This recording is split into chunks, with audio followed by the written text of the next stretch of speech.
Hey everyone, welcome back to uGenesys. And so today we're trading using a live account with a small balance of $500, and we just want to show you the profits that we've made for today.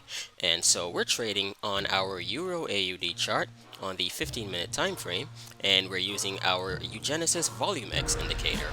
And so down here is the volume section, and the strategy that we use is that whenever these bars cross this golden line here, then we know that the volume is sufficient to take the trades. And also whenever the candles are in this purple highlighted area, then we know that's a great time to take the trades as well.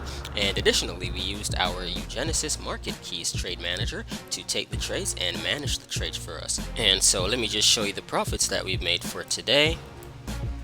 And so you can see the individual trades here, and we made a total of $5.38. And so to get this uGenesys Volume X indicator and our Market Keys Trade Manager, you can click on the links in the description. And thanks again for watching. Happy trading!